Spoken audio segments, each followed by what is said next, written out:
विवेक देशपांडे से शुरू करती हूँ कि विवेक, क्या हो गया है ब्रांड मोदी को? क्या विदेशी मीडिया ने जिस तरीके की अब धज्जियां उड़ानी शुरू की हैं, आखिर मोदी जी विदेश जाने लायक बचे हैं नहीं बचे? जी।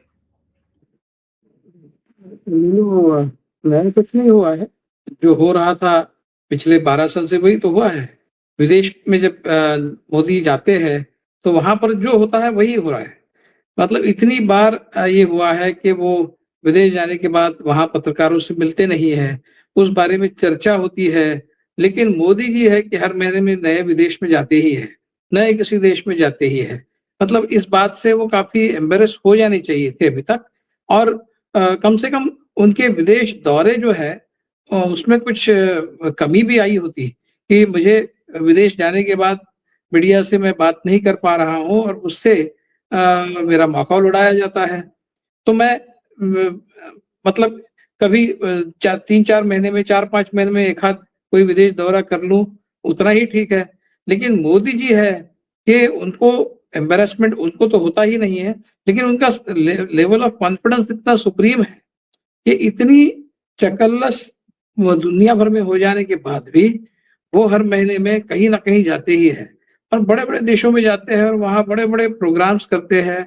और जिस तरह की बात देखिए, अब जब मोदी जी विदेश जाते हैं तो किस बात की चर्चा होती है? आप देखिए हर विदेश दौरे का एक एक सैलिएंट फीचर उनके विदेश दौरे का है कि वो एक शोमैन की तरह जाते हैं और शोमैन की तरह वापस आते हैं। मतलब वो एक डिप्लोमेटिक एंडेवर होना चाहिए, वो एक डिप्लोमेटिक मिशन होना चाहिए और उसमें कुछ बहुत ही सॉलिड गेन्स, कुछ मिल्कियत भारत की होनी चाहिए। उसमें से क्या मिला है भारत को और बहुत कोई टेंजिबल रिजल्ट्स उसमें से आनी चाहिए। लेकिन उसके जो ऑप्टिक्स है, उसके जो विजुअल्स है, वो विजुअल्स केवल मोदी जी का शोमन की तरह मोदी जी का वहां जो पूरा कंडक्ट होता है, 2-3 दिन वहां जो जाते हैं और वहां पर जो इंडियन डायस्पोरा है वो भी उसमें पार्टिसिपेट करता है और वो मोदी मोदी के नारे लगाता है। और वहां मोदी जी कुछ कहानियां सुनाते हैं, जैसे वो ऑस्ट्रेलिया में सुनाया कि मैं 30-35 साल पहले, 25-30 साल पहले आया था, वहां कोई 3 चीजें मैं यहाँ से लेकर गया, उसमें से एक मफलर जो है वो आज भी मेरे गले में है और वो मफलर दिखा रहे हैं। अब किसको पता, मोदी जी तो बहुत सारी ऐसी बातें कह चुके हैं जिसका कोई वेरिफिकेशन नहीं, इंक्लूडिंग उनकी डिग्री जो है वो सब। तो ये जो मफलर वो दिखा रहे हैं वो सचमुच 25-30 साल पहले जब वो बहुत गरीब थे, भिक्षा मांगकर जीते थे वगैरह जो भी है, तो न्यूजीलैंड दुनिया भर में घूमे भी है उस समय जब वो भिक्षा मांगकर जीते थे, तो दुनिया भर के दौरे भी कर चुके हैं। अब वो प्रधानमंत्री के तौर पर कर रहे हैं। तो ये जो मफलर वो दिखा रहे थे वो सचमुच 25 साल पहले का है, 30 साल पहले का है, हमको पता नहीं। लेकिन वो बात बनाने में एकदम उसमें वो एकदम एक्सपर्ट है। कहीं भी जाके भी वो उसको कनेक्ट करते हैं। मैं मेरा बुद्ध के साथ बहुत पुराना रिश्ता है, मेरा सिखों के साथ बहुत पुराना रिश्ता है, मेरा आंध्र प्रदेश के साथ, मेरा असम के साथ, मतलब ये उनका चलते रहता है।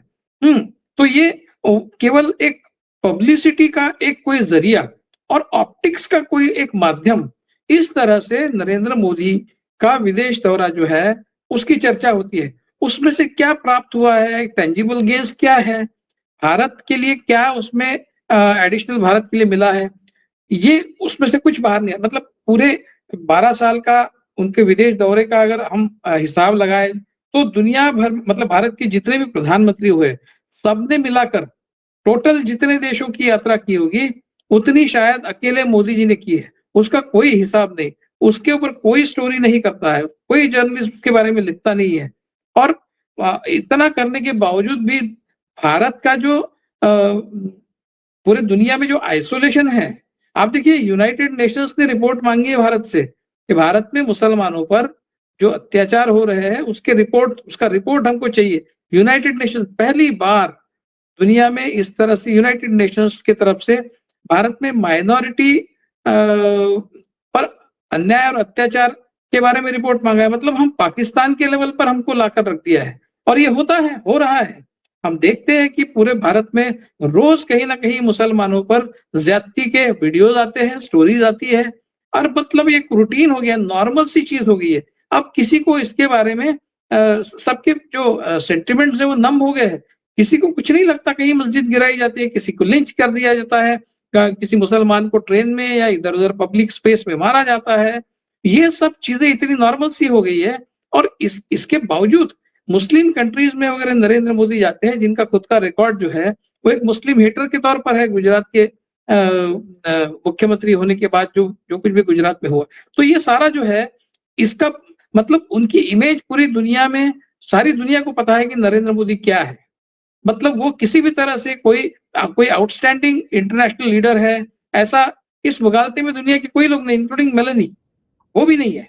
वो नहीं, तो लेकिन खुश इस करती ट्रिप है में उनको। विवेक, अगर आप इस ट्रिप में देखें तो क्या-क्या पोल खुली? जैसे ही मोदी जी ऑस्ट्रेलिया के से बाहर निकले, आप अगर ऑस्ट्रेलियन टीवी चैनल्स देख लें या जो इंग्लिश मीडिया आप उठाकर देख लें, एक ही चर्चा इस समय हो रही है कि देखिए जहाज में भर-भर कर 30,000 से 40,000 लोग भीड़ भरकर लेके गए थे। उनको उड़ाया गया था, उनको टिकट दिया गया और तब उन्होंने मोदी जी के लिए वहां पर भीड़ जुटाई। आप किसी भी स्टेडियम में देख लीजिए, चाहे वो मेलबर्न का प्रोग्राम हो, चाहे न्यूजीलैंड का प्रोग्राम हो, इस समय एक ही चर्चा चल रही है कि जहाज में भर भर कर मोदी जी की विदेशी रैलियों के लिए लोगों को वहां ले जाया गया। दूसरा, जिस तरीके से विदेशी मीडिया इस समय मजाक बना रहा है मोदी जी के इस ट्रिप का। और तीसरा, ये जो एम्बेसडर रुद्रेंद्र टंडन है, उन्होंने जो रही कसी जो कसर थी वो भी उन्होंने पूरी कर दी, इस बात को कह के कि देखिए हमारी तो आधी से ज्यादा जनता जो गंवार है और इसलिए मोदी जी डायरेक्ट कनेक्ट करते हैं, प्रेस कॉन्फ्रेंस नहीं करते। अब बचा क्या है विदेशी दौरे में? सारी पोल तो खुल गई मोदी जी की विदेशी दौरों मैं की। वही कह रहा था कि केवल शोमन की तरह जाते हैं, शोमन की तरह आते हैं। उनको पूरी दुनिया घूमनी है, उनको दुनिया का हर एक देश जाना है। मतलब छोटे-छोटे देश से लेकर बड़े-बड़े देश, पूरी दुनिया उनको घूमनी है जब तक वो प्रधानमंत्री है। सरकारी खर्चे से सब होता है और उसमें से कुछ मिले, प्राप्त हुआ भारत को, ना हुआ हो, लेकिन उनका जो उनको एक डाइवर्शन भी हो जाता है, देश की राजनीति से दूर चले जाते हैं। जब देश में रहते हैं तो इनॉग्रेशंस करते हैं, देश के बाहर जाते हैं तो कुछ काम करने की जरूरत ही नहीं है। और कहते ये है इनके भक्त और ये 18 घंटे काम करते हुए ये कौन सा काम है। तो ऐसा है कि अंतरराष्ट्रीय जो राजनीति है उसमें भारत का जो आइसोलेशन है वो इतना एविडेंट है कि कोई भी भारत का एक सगा आज दुनिया में नहीं, कोई भी एक सगा नहीं है।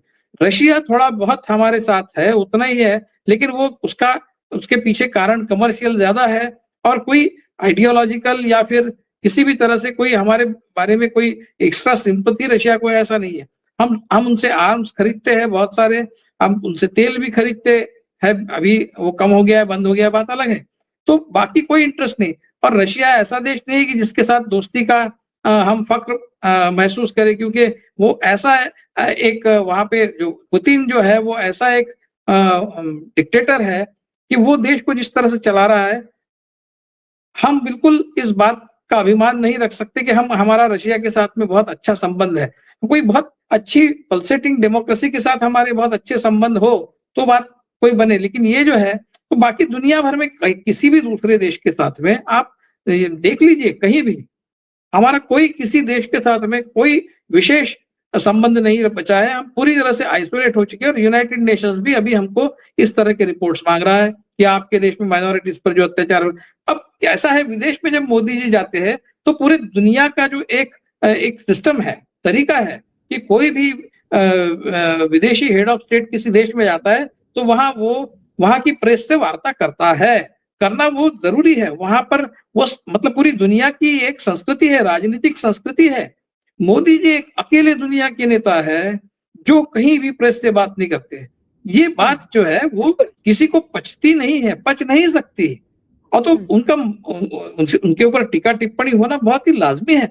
कोई भी देश में वहां के मीडिया वाले जो है वो सोचेंगे भी किस तरह की प्रधानमंत्री है, ये किस तरह के हेड ऑफ स्टेट है कि ये प्रेस से बात नहीं करते। मतलब दुनिया में पहला नेता ऐसा बना है ये कि जो प्रेस से बात नहीं करता। आज तक आप बताइए दुनिया में कहीं भी, और मतलब ईदी अमीन भी करता होगा किसी जमाने में, लेकिन ये नहीं करते क्योंकि ये डरते हैं।